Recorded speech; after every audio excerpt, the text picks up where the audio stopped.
"Leave my house, Madison. You've embarrassed this family enough." Those words cut deeper than anything I'd ever heard. My mother's voice was sharp, cold, and final. I stood there in the living room, suitcase in my hand, wondering how things had gone so wrong. The same house where I once laughed with my dad now felt like a stranger's place. My mother, Susan, wouldn't even look me in the eyes. It was supposed to be a short visit.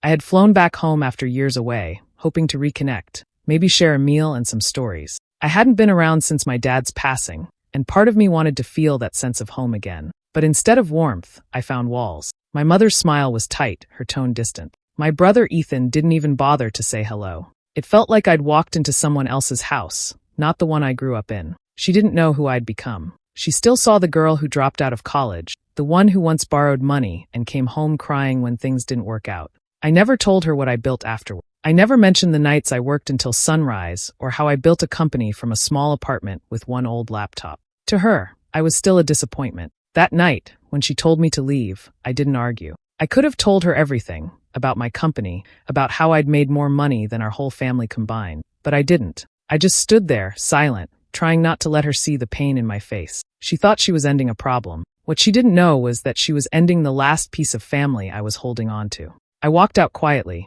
The air outside was cold, and I could feel tears burning behind my eyes, but I refused to let them fall. I looked back once, just once, at the house I'd called home for 28 years.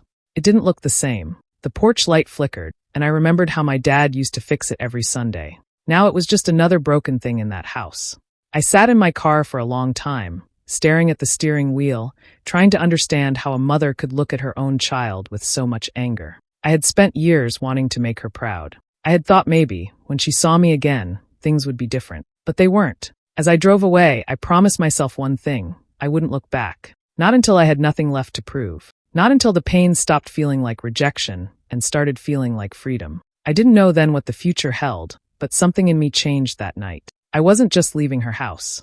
I was leaving behind every bit of doubt she'd ever planted in me. It was the start of something new, even if it didn't feel that way. Growing up, I always knew my mother loved Ethan more. She never said it out loud, but I felt it in everything she did. When he scored well in school, she threw a party. When I brought home good grades, she barely looked up from her magazine. He was her pride, her perfect boy, and I was the girl who was too sensitive, too emotional, or too much.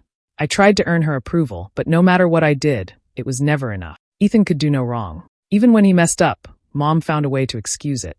If he failed a test, she said the teacher was unfair. If I did the same, she said I didn't study hard enough. I learned early that love in our house was not given freely. It had to be earned, and even then, I never seemed to qualify. Dad was the only one who saw me, who believed in me. He'd take me to his workshop, show me how things worked, and tell me that curiosity wasn't a flaw. He used to say, "One day, Maddie, the same things they mock you for will make you great." I held on to that for years. When I told Mom I wanted to drop out of college to start my own company, she acted like I'd committed a crime. "You're throwing your life away," she said, her voice full of disgust. "You'll end up broke and alone." She told me to stop dreaming and start being realistic like Ethan, who had a safe job in accounting. I tried to explain what I was building, how excited I was about my idea, but she cut me off every time. "You're not cut out for business," she said. "You're just chasing fantasies." After I left, the silence between us grew. She never called to ask how I was doing. Not once. Years passed, and I worked quietly, building something from nothing. I wanted to tell her that I was doing well, but I knew it wouldn't matter. She wouldn't believe it until someone else told her. When Dad passed away, I went back home for the memorial. It was the hardest thing I'd done in years.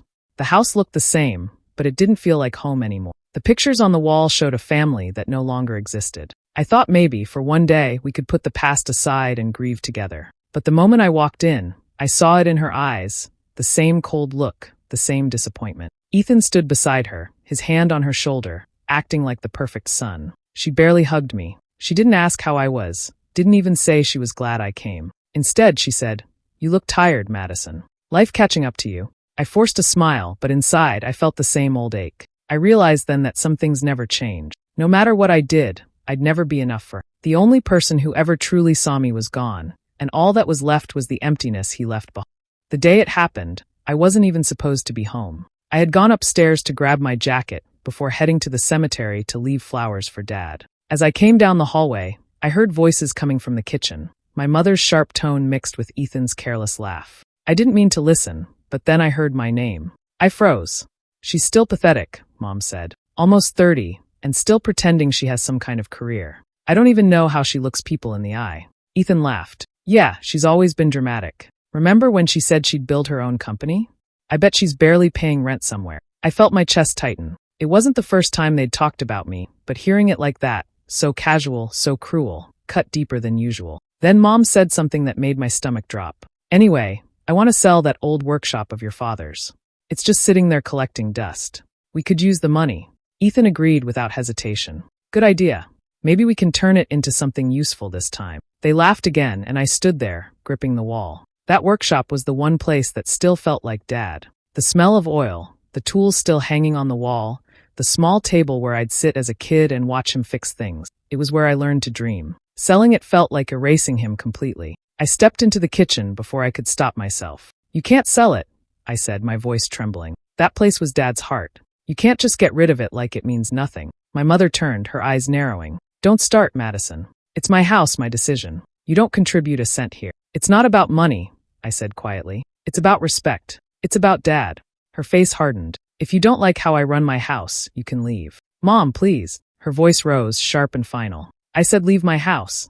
The words hung in the air, echoing through every corner of that kitchen. Ethan didn't say a word. He just stood there, watching me, almost amused. I looked at both of them, realizing there was nothing left to fight for. The home I loved, the family I wanted to believe in, it was gone. That night, I packed my things. I didn't make a scene, didn't cry. I moved quietly, taking only what I needed. When I passed by the old workshop, I stopped for a moment. The air smelled like sawdust and memories. I looked at Dad's workbench. The tools still lined up neatly the way he left them, and my heart ached. I took off the old watch he gave me when I was 16 and placed it on the table. I'll come back for you one day, I whispered. Then I closed the door behind me and walked away, not knowing that would be the last time I'd ever see that house the same way again. Seattle was nothing like home, but it was quiet, and that was enough for me. I rented a small apartment above a coffee shop with peeling paint and noisy neighbors, but I didn't care. It was mine. It was the first place where I could breathe without waiting for someone to judge me. I set up a small desk by the window, put my laptop on it, and told myself this was where my new life would start. Days turned into weeks, and I barely noticed time passing. I worked every single day from sunrise to midnight, building my software from scratch. There were nights when I forgot to eat and mornings when I woke up still sitting in my chair. I didn't have anyone cheering me on, and I didn't expect anyone to. My mother's words still echoed in my head, but instead of breaking me, they pushed me harder. I wanted to prove her wrong, even if she never saw it. I named my company Lumina System. The idea came from something my dad used to say. You can't see the light unless you build it yourself. I wanted that light to stand for something real. At first, no one believed in me. Investors ignored my emails, and most days, I doubted myself too. But slowly, things started to change. One small client turned into 3, then 10. People started talking about my software, an AI system that could learn human emotion patterns faster than anything else on the market. Money didn't come right away. The first 2 years were the hardest. I lived off instant noodles and secondhand furniture. But every challenge reminded me why I started. I had nothing left to lose. When the first big investor finally reached out, I used the name M. Cooper. I didn't want anyone to connect me to my past or to my family. I wanted to be judged only for my work, not for where I came from. By the 3rd year, Lumina Systems wasn't just surviving, it was thriving. The product was being used by major companies across the country. My inbox was full of investors offering partnerships. I built a small team, people who believed in the vision more than the profit. We worked together like family, the kind I always wished I had. When the company went public in the 5th year, everything changed overnight. Reporters called non-stop, banks wanted meetings, and my name, well, M. Cooper's name, was suddenly everywhere. My net worth crossed $400 million, but I didn't feel rich. I still lived simply, still woke up early, still worked until my eyes burned. Not once did my phone ring with a call from home. No message from my mother, no congratulations from me. They didn't even know who M. Cooper was. I thought it might hurt, but instead, it gave me peace. They had built walls around their pride, and I had built something real. I didn't need their approval anymore. I had finally found my own kind of family, in my work, in my purpose, and in the quiet strength that came from being completely on my own.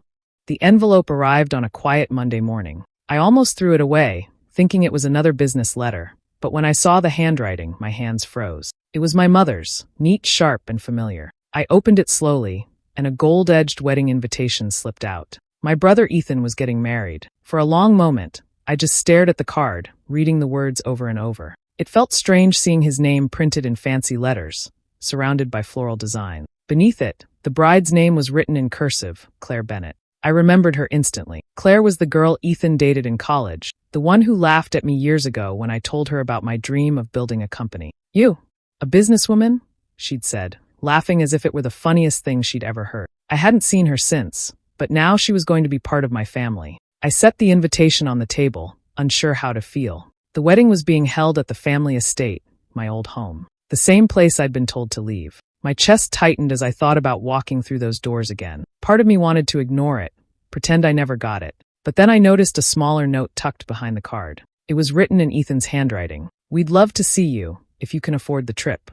I stared at that line for a long time. The words were casual, but the meaning was clear. It wasn't an invitation, it was an insult. A reminder of how they still saw me, as the poor, lost sister who never amounted to anything. My hands trembled, but not from anger. It was disbelief. After all these years, after everything I had built, they still thought of me as the same girl they pushed aside. I sat there for a long time, thinking. I could have thrown the card away and moved on, but something in me said not to. Not out of revenge, not even out of pride. It was something deeper, a need to face them one last time, to show them what they had thrown away. That night, I looked at my reflection in the mirror. The girl who had once been unsure, quiet, and full of fear was gone. I had built something that no one could take from me. Still, part of me felt nervous. Not because I cared about their approval, but because I knew this would close a chapter I'd been holding on to for too long. I placed the invitation on my desk beside my laptop. The words, "if you can afford the trip," echoed in my head. I smiled faintly. If only they knew. The house they once threw me out of, the house I had cried over, was just another property now. And soon, they would realize that the girl they had dismissed was no longer standing outside their door, begging to be let in. She was walking in on her own terms. The day of the wedding came with soft rain and gray skies. As the limousine rolled down the familiar road toward the estate, I felt a strange calm inside me. The same driveway I once walked down with a suitcase in my hand now stretched out before me, lined with white roses and shining cars. I had been away for years, but nothing about the house had changed. The tall iron gates, the stone walls, the fountain Dad built before he passed. Everything looked the same, yet it all felt so different. The driver stopped in front of the main entrance. I took a slow breath and stepped out. The sound of my heels against the driveway echoed louder than I expected. Guests turned their heads, curious, whispering to each other as they tried to figure out who I was. My black limousine and simple, elegant dress stood out among the crowd, but no one recognized. Not yet. Inside, the house was filled with laughter, music, and the smell of expensive perfume. I walked in quietly, taking it all in. There were pictures of Ethan and Claire on every wall, smiling, holding hands, perfect. For a moment, I wondered if I'd made a mistake coming here. Then I saw her, my mother, standing by the staircase, greeting guests with her usual proud smile. She turned toward me, ready to welcome another guest, but the moment her eyes met mine, her face went pale. The smile vanished. For a few seconds, she didn't say a word. Her hand, which had been holding a glass of champagne, trembled slightly. "Madison?" she finally whispered, almost as if she didn't believe what she was seeing. I smiled gently. "It's just Ms. Cooper now." Her lips parted, but no words came out. The silence stretched between us until Ethan appeared beside her, holding Claire's hand. When he saw me, he froze, his expression caught somewhere between confusion and disbelief. Claire looked at me up and down, her eyes narrowing like she was trying to place a face she should have remembered. I stood tall, calm and composed. My clothes, my posture, even my voice. Everything about me was different now. Gone was the timid girl who had once begged to be seen. The woman standing before them didn't need their approval. "Madison," Ethan said slowly, forcing a smile. You actually came."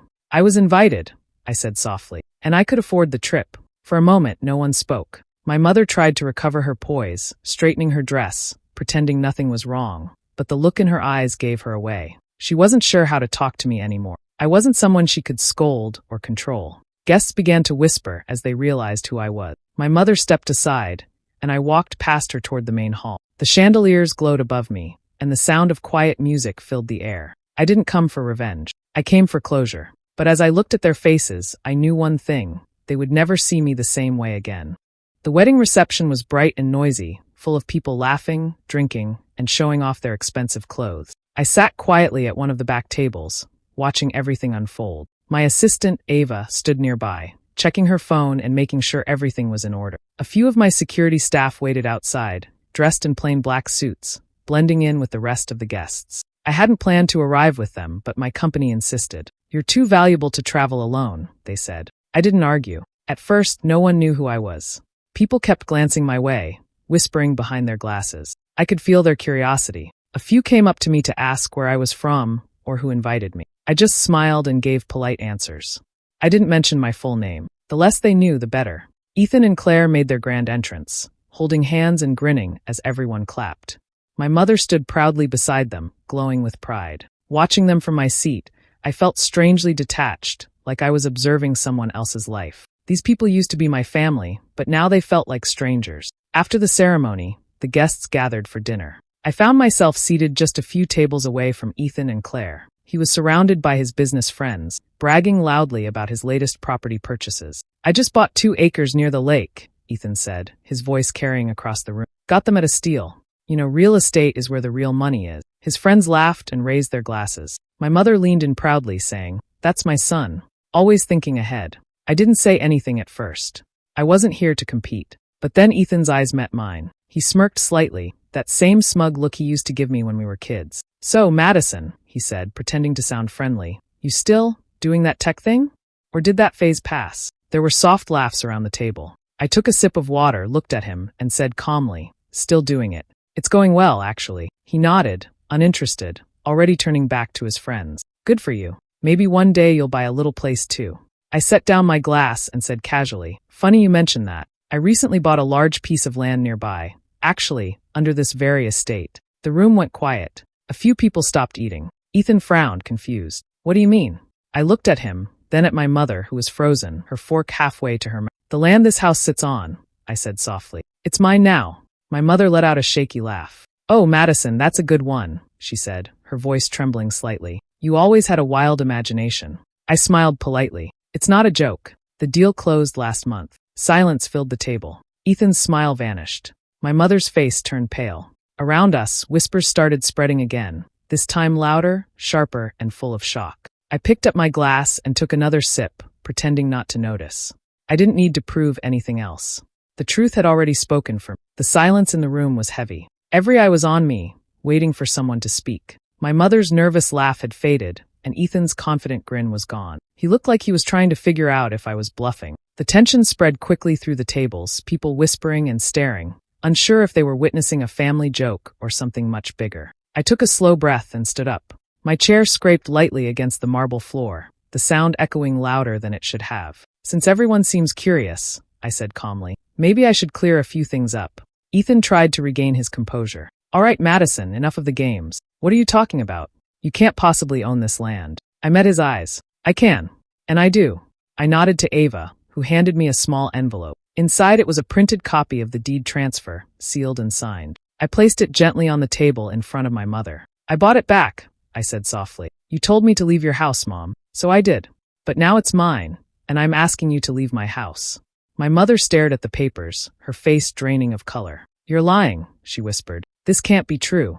"It's true," I said. "Check the signature." Ethan snatched the papers, scanning them quickly. His voice cracked. You bought it through Lumina Holdings? That's the company that bought out my firm last month." I looked at him and nodded once. "Yes. Lumina Systems. My company." He froze. "Wait, your company? You mean?" "Yes," I said. "I'm the CEO and founder." Gasps rippled through the room. Even the band at the corner stopped playing for a moment. People who had ignored me all evening were now staring like they'd never seen me before. My mother's hand shook as she reached for the glass in front of her, her lips trembling. You're Lumina?" she said weakly. "But they said the founder was M. Cooper." "That's me," I said quietly. I didn't want anyone to know, especially not family. The room felt smaller now, heavy with disbelief. My mother looked at me as if seeing me for the first time. Ethan's face turned red with humiliation, and Claire avoided eye contact completely. "I didn't come here to embarrass anyone," I said softly, my voice steady. "I just wanted to return what mattered most to Dad. His home.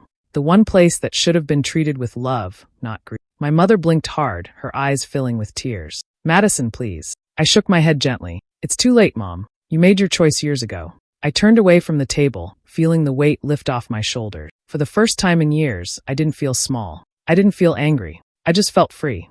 The house that once pushed me out now belonged to me, and for once, I didn't need anyone's permission to walk through its doors, or to walk away.